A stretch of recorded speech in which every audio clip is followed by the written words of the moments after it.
Actors, designers, gamers, and writers. What do they have in common? In our world, the world of cybersecurity, they all have a role to play. And if you'll stay with me, you'll soon understand where I'm going with this. Hello, my name is Heather Ricciuto. I'm Academic Outreach Leader for IBM Security. We've all heard the problematic cybersecurity talent shortage numbers and diversity challenges. But today, we're here to focus on solutions to diversify the cybersecurity workforce. I firmly believe there is room for everyone in cybersecurity, and a diverse and inclusive workforce is critical to building new and innovative solutions for the world, solutions to help make the world a safer place. In my role as Academic Outreach Leader for IBM Security, I am regularly asked what skills are needed to get a job in this business, what degrees, what certifications. The truth of the matter is that the specific skills and experience needed will vary based on the job role, and everyone's path is different. In fact, it's not where you start, it's how you finish. In recent years, we've come to realize that we will never fill the talent shortage if we continue historic recruiting efforts that focus strictly on candidates with university degrees and target specific schools. Instead, our new collar approach focuses on skills, not degrees alone. It is an approach that was touched upon in today's plenary. It's about opening up the aperture on talent pipelines and attracting, developing, and retaining employees with diverse backgrounds and skill sets. You know, when we hear the word diversity, we tend to think first about gender, race, perhaps culture. Today, however, what I'd like to do is focus on educational diversity.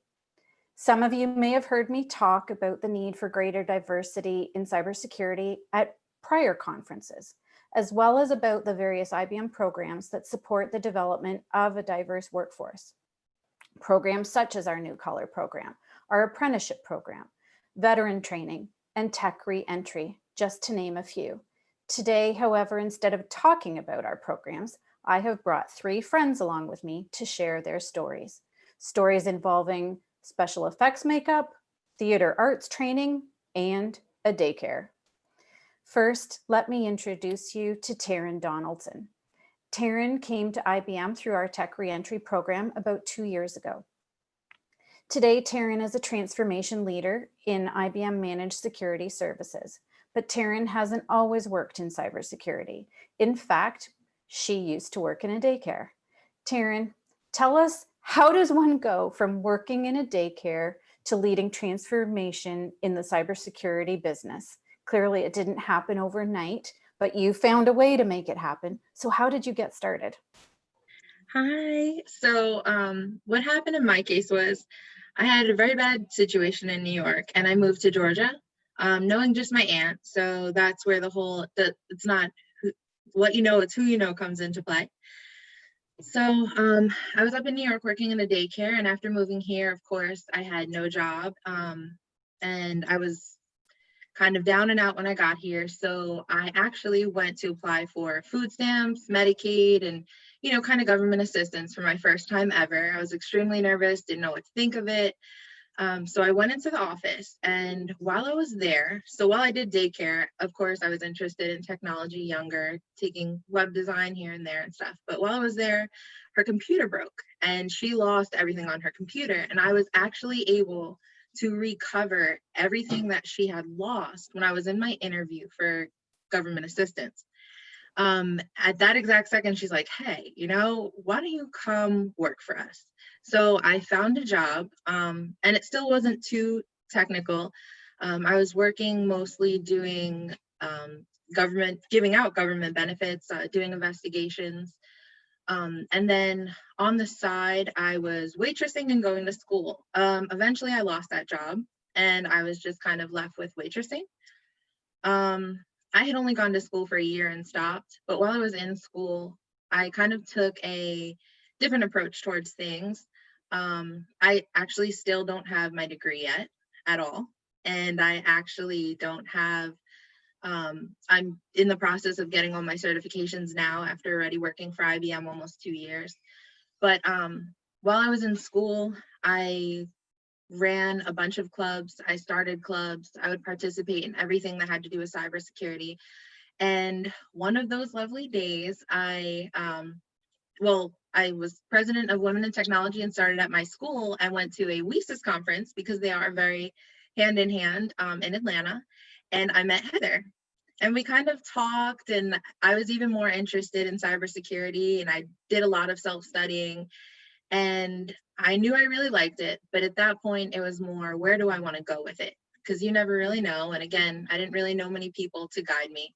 So I saw that Heather posted another event, and this was for Cyber Day for collegiates. And it's really to help women who are studying in cybersecurity, no degree yet. You know, you could be ready for an internship, you could be there a week, a month, a year, and they really help you get yourself started. So when I actually went to the office I work in now, and I sat down in the crowd, and Heather told us all these amazing things about, you know, how to get started. And we're looking for different things other than just, you know, the next person with a master's degree. And I went on the tour, and I remember telling the man downstairs, Mr. Dan in the sock, I'm going to work here one day. And I kept in contact with Heather, and I continued self-studies and saw her at a few more conferences. And after that, I eventually worked there. So your story is so amazing, Taryn. And I want to come back in a little bit to some of the things that you did, you know, the getting involved in clubs, starting a club of your own, networking, etc. But before I come back to that, I'd like to get to our next guest. However, before I introduce her, I'd like to go to a quick video. Video 1, please. Maria?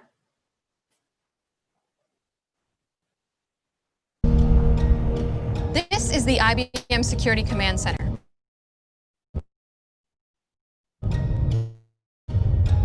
My name is Alison Ritter, and I'm the Command Center's Creative Director.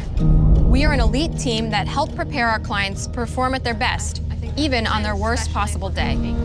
Our Command Center is a state-of-the-art security operations center that uses the latest threat intelligence to simulate cyber attacks for clients based on their industry and needs. The simulation is an immersive experience that is built to test their response to a cyber incident.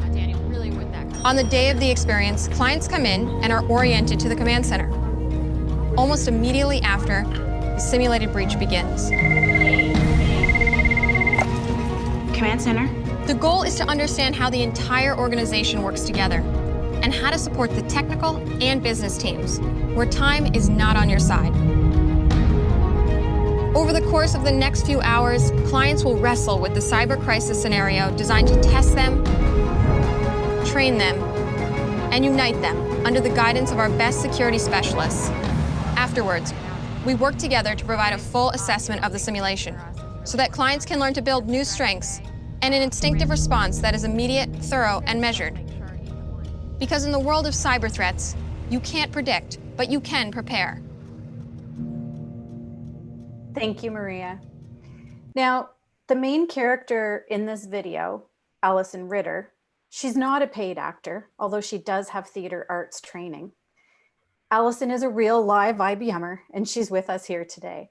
She is creative director of IBM Security's Command Centers.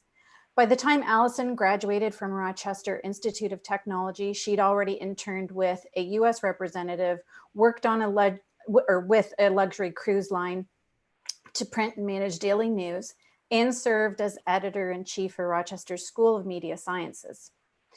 When she came to IBM, she first served as a gamification engineer. This was only her second post-collegiate job. Today, her work as creative director for IBM Security Command Centers brings data breach simulations to life through her interactions with clients, and she helps them navigate through the scenarios. Allison, tell us about your current role a little bit and how you make use of your background in theater arts in your role as creative director. And of course, you do have some technical training as well, and I don't want to forget about that, but I think that is what is most fascinating is how you've leveraged your theater arts training in your current role. Yeah, so the space you just saw in that video, many people think that that's kind of like a theatrical background. It's not a real space. That's a movie backdrop.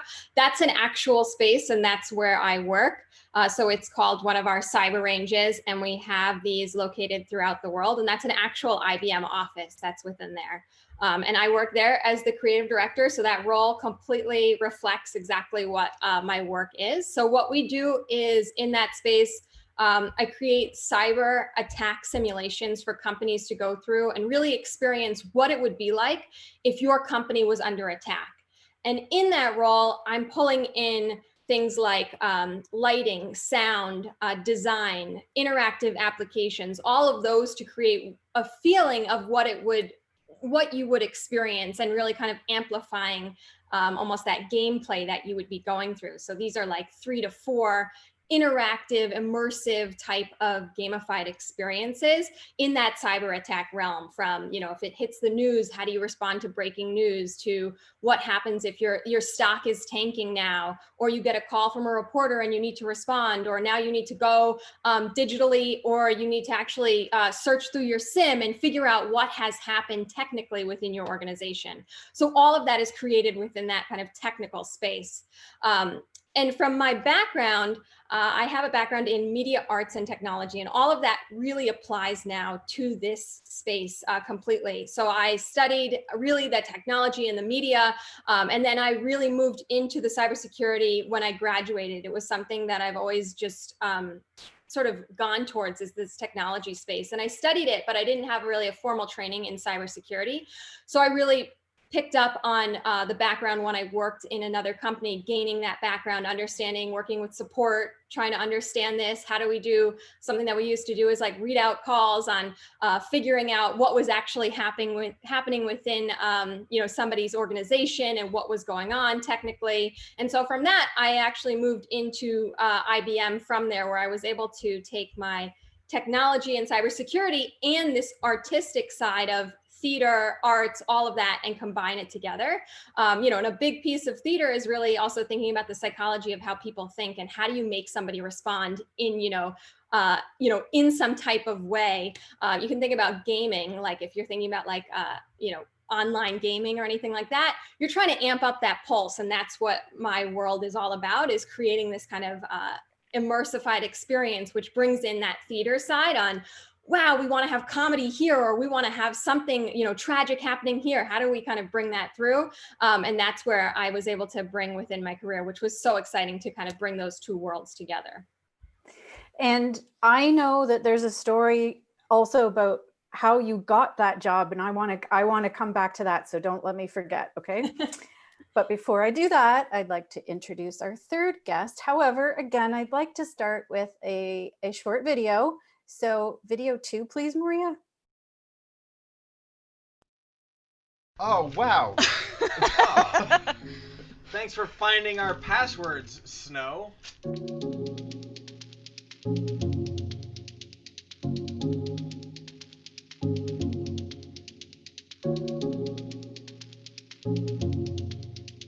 Stephanie, you are a social engineer, and your title is Chief People Hacker at IBM. That is the coolest job title ever, and for the past 3 weeks, you have been hacking, attacking, and social engineering my colleague Graham Cates and myself. You found so much information that it generated a 20-page report. That is amazing and horrifying. But let's start with the basics. Okay. When we say social engineering, what do you mean specifically? What does this type of hacking entail? So social engineering is convincing people to perform an action or give out information that's not normally something they would do. So it's really going out there and seeing what information you can get from them. Specifically, we look at phishing, so that's sending out an email with malicious links or attachments. And what a lot of people don't realize is if they click on the link or open the attachment, it could give someone access to their information or even their computer. You found out a lot about Dad, Yes. but you found out just a crazy amount about me and my whole family, really. My wife, my young daughter when she was born, my address, my cell phone number. It's kind of a whole different world of information about me, and I'm curious what that could give you access to. So with your cell phone number and seeing different accounts you have, I know that you're interested in food and you like to take pictures of food.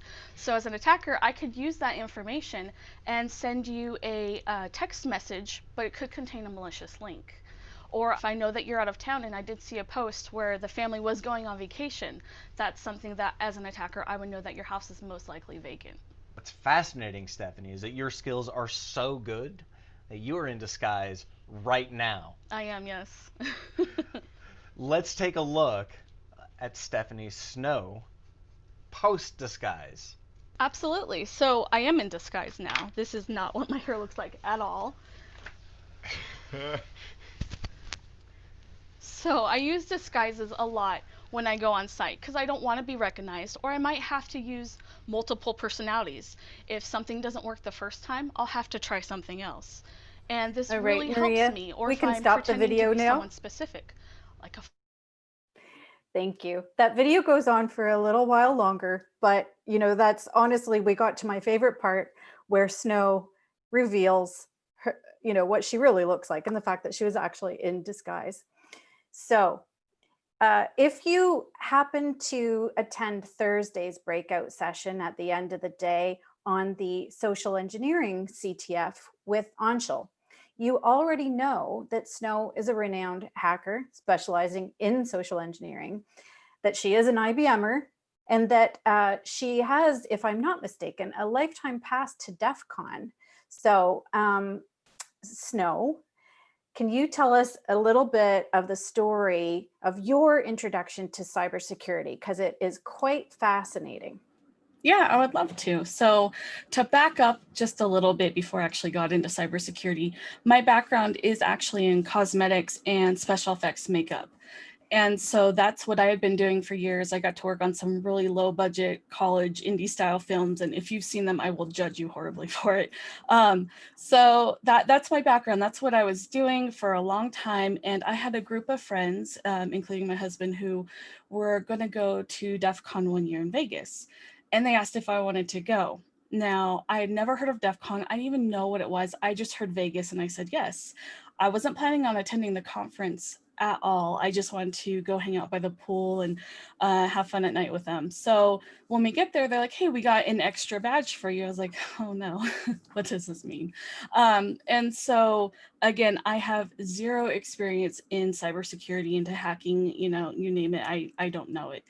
And so they were all gung-ho watching talks, and I found myself pretty bored in some of the talks that they were attending. Everything went completely over my head. So I wandered around the conference area, and the first place I went to was the lock-picking village.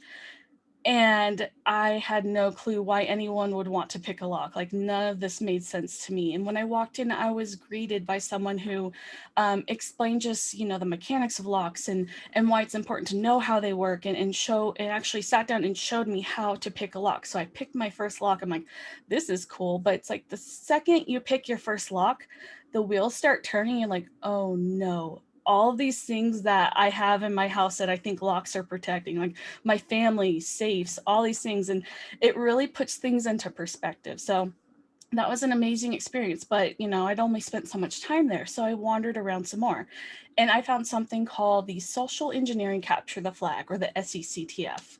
And so when I went in and sat down, there was a person in a booth, and they were making phone calls. And at first I didn't really understand what was going on. And as they were starting to elicit information from someone, asking what type of browser they were using, things like that, the wheels started clicking. I was just like, okay, they're trying to get, information from them. And as I'm watching these calls, I got goosebumps, because I'm like, this is something I could do. I love this. I love talking to people. I think I can make it personal, just all these things I was thinking, or I would have done this differently. So as soon as the calls were over for the day, which I was in there the entire day listening to calls, I went to the conference organizer and I said, do people do this for a living? And teach me like what do I need to do. And so really from there, he invited me to come back and compete. So I competed the next 3 years in a row, and on my 3rd year I won. So yes, I got the black badge at DEF CON for the social engineering capture the flag. So amazing. I love, like, I think I got goosebumps just now listening to your story, even though I've heard it before, because I just think it's so amazing how you had no idea what cybersecurity, or well, what DEF CON was all about. Right. You maybe never even heard of social engineering before that first day. And then you fell in love with it. You found, you're clearly passionate about it. And what's really cool is how you marry your background in special effects makeup with your your use of disguises in your current role. And so it's, the more people that you talk to in this business, you find out that people have really, really diverse backgrounds.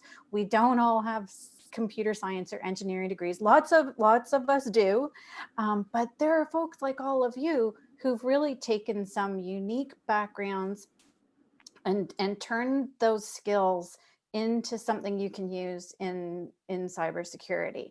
So I want to go back to Taryn for a minute, because I said I wanted to, to touch on how you really leveraged. I mean, you weren't afraid to go for what you wanted. You kind of, you set your sights at some point on working in cybersecurity, and then not only that, working at IBM.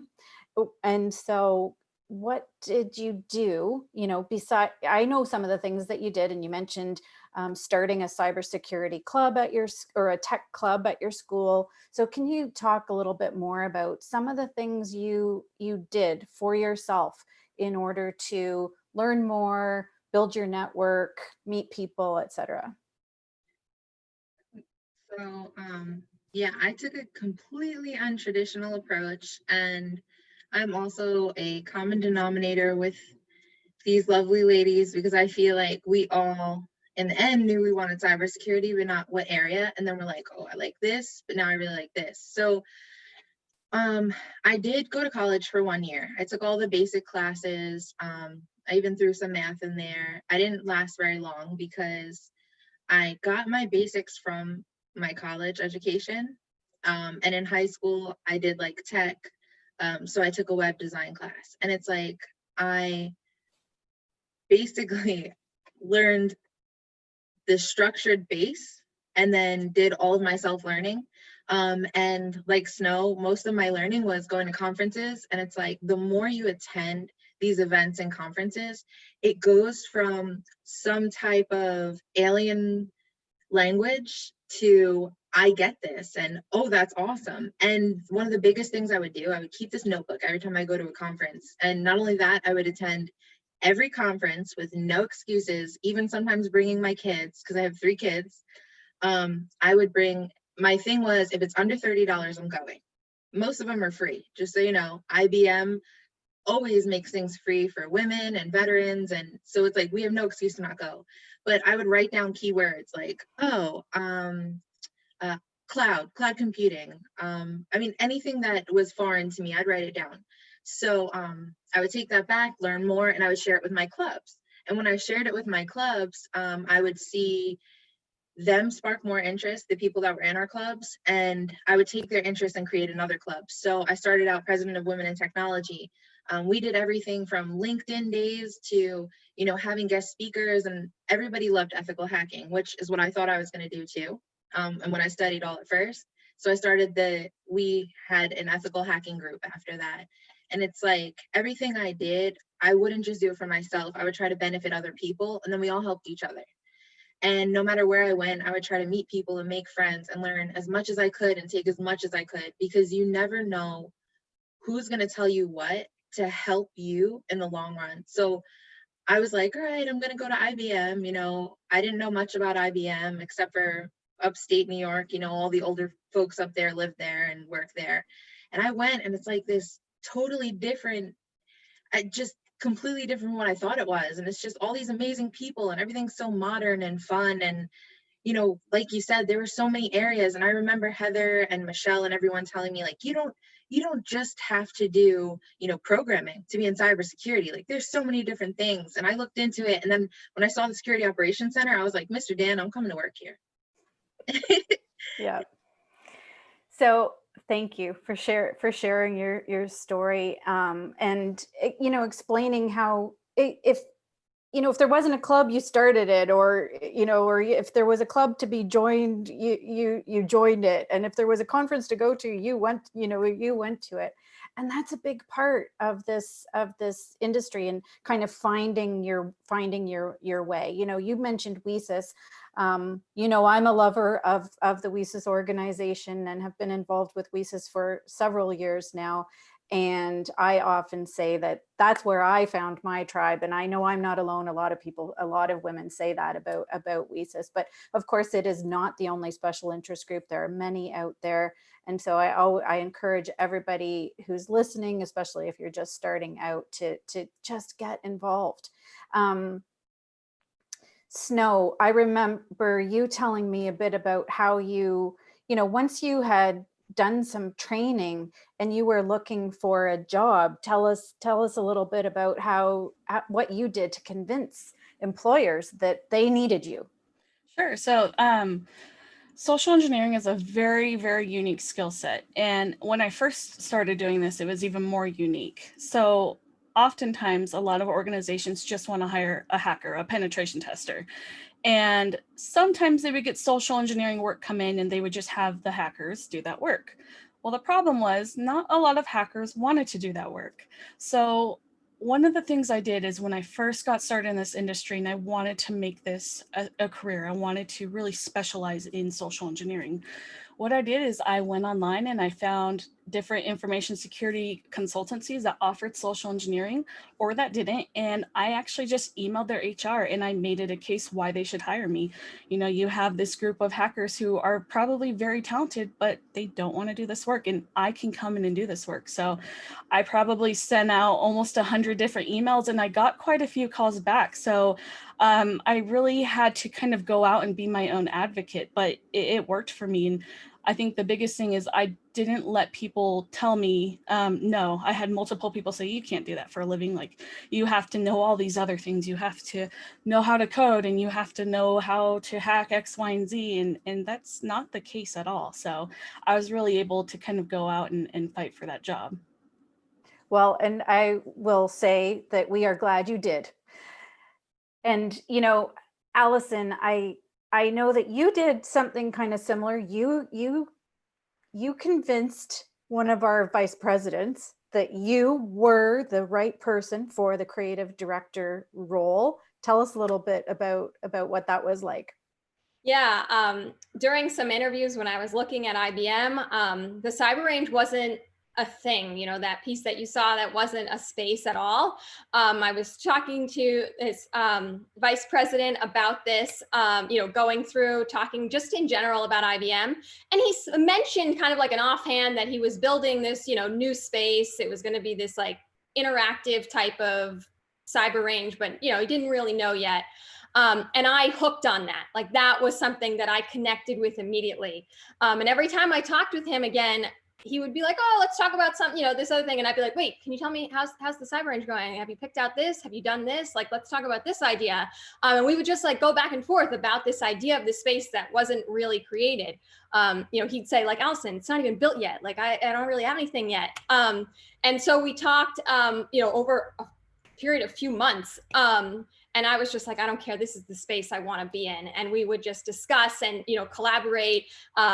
And I talked with him about my background and how I feel like we could, create this space and make it interactive and, the vision that I saw for it. So I would like do my own research before I talk to him and let's talk about this. And so I was offered the job and was so excited and was able to build this from like my first day literally was I was in a hard hat and heels. I came in, there was nothing on the walls. There was nothing there, to create this space. And it was really just like pushing to kind of and studying what I wanted to do for this space. I mean, there was no other person that, there was nothing really created. There was no real stuff to pull from, but it was like, how could I take this new area, like Snow's talking about, how you just kind of have this idea and how can you kind of create that idea with somebody else. And that's finding that and kind of talking it through, studying it, seeing what you could add. And that was like, for me, it was like just bringing the passion of what I wanted and kind of marrying that with a job, and it became my dream job really for that space. Well, and again, we're so glad that you went for it. And this, I mentioned you all clearly have passion in common, but also tenacity, right? You saw something that you wanted and you went for it. And something that I tell people all the time, particularly students that I talk to, is, if you want something, don't let anybody tell you that you can't have it or that you can't be what you want to be. And that's a conversation I particularly have with young women, because we all know as women we tend not to self-advocate, not to go for what we really want out of our careers, and you kind of listen to that self-doubt in your ear, and we have to get over that, and clearly all of you have done just that. Now we have just about 10 minutes left, and I do see one question. I want to remind everyone that if you do have questions, put your questions in the Q&A section. So Stephanie, here's a question. It says, usually our introduction to cybersecurity is a data dump, or it's when we've done something wrong, or maybe we've been phished, for example. I threw that in there. Do you see much training for cybersecurity professionals to help them communicate with the various user communities? Oh, that's a really good question, and I wish I had a good answer for that, but there's not a lot of training when it comes to that, unfortunately. I think everything that I've experienced has been on the job, but I mean, unless anyone else, has any other input there, unfortunately, there isn't a lot of training around that. I mean, cybersecurity is still pretty new. Colleges are now specializing it, but that wasn't the case years ago. So I think because it is so new, there's still a lot of growing to do. So I mean, I'm going to put this back on you. Maybe that's something you can create or look, and maybe there is something out there, and that would be amazing to spread on social media so more people are aware of that kind of stuff. But unfortunately, I don't know of anything like that. Yeah, it is a really good question, and I'm not surprised that you didn't have a definitive answer, but I will say that in recent years, I've seen more focus on the soft skills, like communication, collaboration, and some other skills, even project management, for example, that you don't necessarily learn because you're studying or working in cybersecurity, but those are foundational skills in the tech business in general. And one place, for example, that students can learn hands-on communication skills combined with the hands-on technical skills is at competitions where you have to work together as a team. In some cases, like at the collegiate penetration testing competition, and competitions where you have to not only compete online, but to write reports and maybe even present to a fictitious board. So I'm certainly seeing a lot of that being factored into competitions, which is great, because this business is not just about the technical skills. And looks like I was going to say, Heather, yes. Also, all of those New Collar Initiative programs, I came from one, and the whole point of that now is all of these employers are realizing that, you're going to build those technical skills. Cybersecurity changes every day, and they would rather see someone who's passionate, and hire you and teach you those skills. And with the program I came from was tech reentry. I had been out of work for a while. I was in a domestic violence situation. That's why I moved to Georgia. So I didn't know anyone. I didn't have, any strong background, just bits here and there. And they looked at that and they said, you know what, we have this program and it's for older women. I'm 31. Okay. And I just started 2 years ago. It's for older women. And basically you have the passion, I love everything you're doing. Come and we'll teach you those technical skills. And then when they did that, I started in consulting. I moved to data and application security. From there, I moved to, the security services management, and I do transformation now. And it's like, when I came to IBM, I was ready to be on X-Force Red. So it's like, my biggest advice would be, don't even worry about what area you want to go in. Get in there, experience everything, because what you think you love, you might not even love. And if you're looking for that in like an opportunity sense, what can they teach us? Look for those programs, look for apprenticeships, look for returnships, look for, any type of internships. Just all these programs are completely for that. They're taking you and introducing you to different areas and teaching you new skills and letting you take that and run with it. I love that. Just to kind of add on that, sorry, Heather. One of the things that when I'm interviewing people, I look for that passion, not necessarily in a specific area. And I just want to know that they want to learn, right? You don't have to have all the technical skills in the world. And we can teach you that. You can go and learn that. It's really what it comes down to is your personality and your passion. Those will get you so far in life. And, and part of that passion that you're talking about that's necessary in this business is a passion for continuous learning. And I know all of you are doing things to continuously learn new skills. And not only that, you're doing things to give back to other women and help other women come into the business. Well, other people, of course, but I know that like me, I think for all three of you, you have a soft spot for introducing more women to cybersecurity. And Taryn, I see one more question, but before I go to that, to read this, I wanted to touch back on the tech reentry, because, I mentioned you came to us through tech reentry, but can you explain a little bit about what that program is about? It's a program for women who have left the workforce. And and men, there were a few men. So I'll be really quick, I promise. So tech reentry is basically this program that is made for people, mostly women, because we do want to introduce more women into cybersecurity. There were a few men in my round. There were 32 of us, but we had people who took a break, whether it's raising children or, you used to be a programmer years ago and you took 10 years off to just be a housewife or to travel. Or we had one photographer, she took it off and wanted to do photography, and now she's back in engineering. And it's just this program that IBM has where they take these women who are ready to get back into the workforce. They have the passion, they've been there, they know they love it, and they put you in the area you want to be in. And they have this whole 3 months of relearning those skills more current. So it's like, you were a programmer years ago and you were using C++, and now we're using Python. So we're going to take those skills and we're going to morph them, and we're going to teach you what's going on now. And it's like this structured 3-month thing where every week we learned a new offering or a new skill. And they basically kind of walk you in to just taking care of yourself. They introduce you to mentors, and it's just an amazing thing. And I think everyone should try that if they're not in there yet. It's a great way to get in. Thanks, Taryn. So as far as questions go, I do see a question about whether or not there is data that supports training in cyber ranges and whether that's more effective than traditional lecture-based classroom training. Allison, I don't know if you have any data on that, maybe a link or two you might be able to share.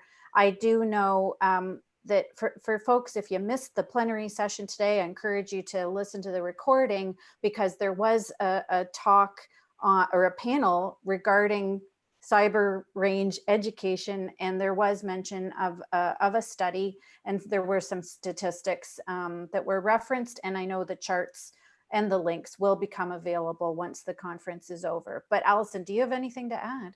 Yeah, something that's really an area that I study. I have this whole cybersecurity side, but for me, experiential learning is something that I've always been in. I actually went to a very non-traditional school before that was all about how do you interact with things that's not just PowerPoint based, but how do you have things that are actually happening, and what the difference is between like experiential learning, experience learning versus just being told something out of a book. And that's something that we've seen increase over, the ability to have this sort of live learning has really helped, especially cybersecurity. So there's actually a study out of the University of Edinburgh that looks at if there was some type of incident that was happening and you tie it to a learning, like you have some type of incident, something that you do that's a little bit more jarring, that's going to create like a sense of emotion, like a fear or anger or disgust, something that happens, and you tie that to like a learning that you want somebody to have.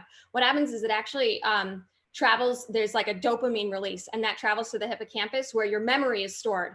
And that's how you're able to have this type of experiential learning then captured in that memory. So when you're going through something like, you know, a cybersecurity incident, you sometimes only have minutes to respond. You don't have days. You have like literally, you know, when Snow is after you and she's asking something, you know, there's something that you're going to need to respond pretty quickly for things that, you know, could take place and happen down the line.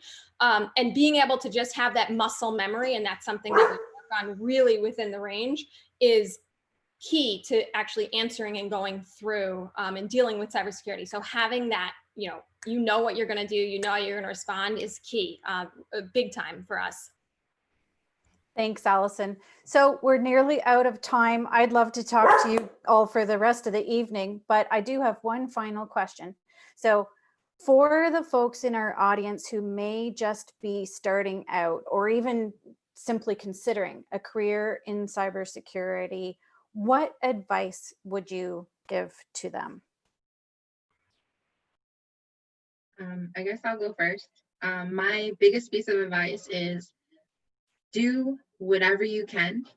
Don't restrict yourself. I wanted to do pen testing. I ended up knowing that I'm way better at management, transformation. You know, IBM Cloud is huge passion of mine.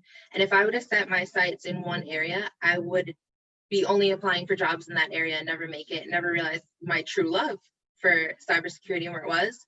And never say no. Do everything you can, volunteer for everything. You learn something every time you get out there, honestly and truthfully, and meet everyone you can. I mean, talk to anyone, anywhere, because they will all help you in the end. You guys can help each other.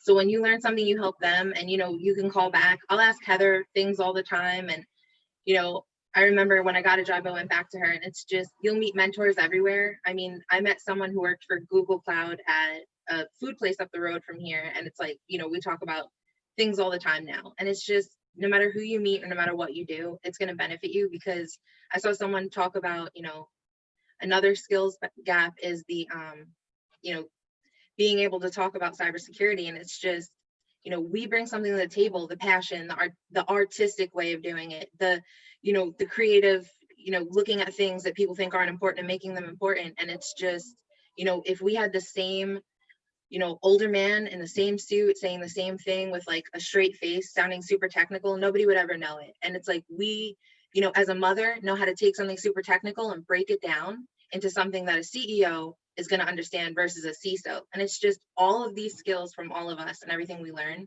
are so beneficial in the end. Thanks, Taryn.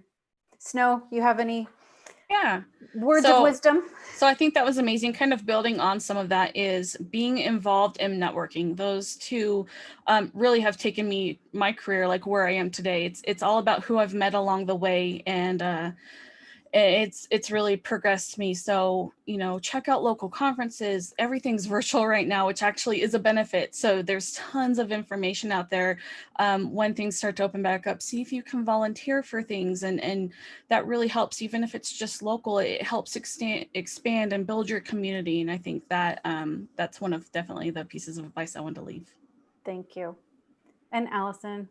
Yeah, I really want to reiterate the whole, I mean, don't say no to certain things that you might think are, even sometimes when you're in a role, don't always say no just because you might think it's not related to your role, or it's below you, or it's something you wouldn't do. Try it, because you never know from that. You know, many times I've done a project where I've met somebody else from that because I joined in something, or I was just going to be something side, and then move that into an actual piece of my career because I said, yes, I'm going to try it. I'm going to help you. I'm going to take that extra piece of work. I'm going to stay up a little bit later and I'm going to work that project through. To me, it's that. It's like finding that passion, that piece. and like just going for it. And don't think just because, oh, I don't have a technical side or something like that. We need people in all different areas with different thinking as well. When there's people coming at you, you have, these are, live threat actors. They're thinking and changing their direction of thought every day, every minute. So we need people that are thinking in communications, finance, human resources, all these different areas and different thoughts, when it comes to cybersecurity. So don't be afraid to really jump in, no matter your background. You are so right, Allison. Thank you, ladies. And Allison, you just made me think of one final point, and that is that people generally are far more technical in skill than they give themselves credit for. And so I always say, don't say you're not technical, because I bet that you are. There are varying degrees of being technical. So alrighty, I think it's time to wrap up, unfortunately. Listen, we all know cybersecurity is everyone's business. And as you can see, we all have a role to play, no matter what our backgrounds are. And for our audience members who are still considering a career in cybersecurity, because I'm sure there are some students out there, I say, go for it. Thank you, everyone.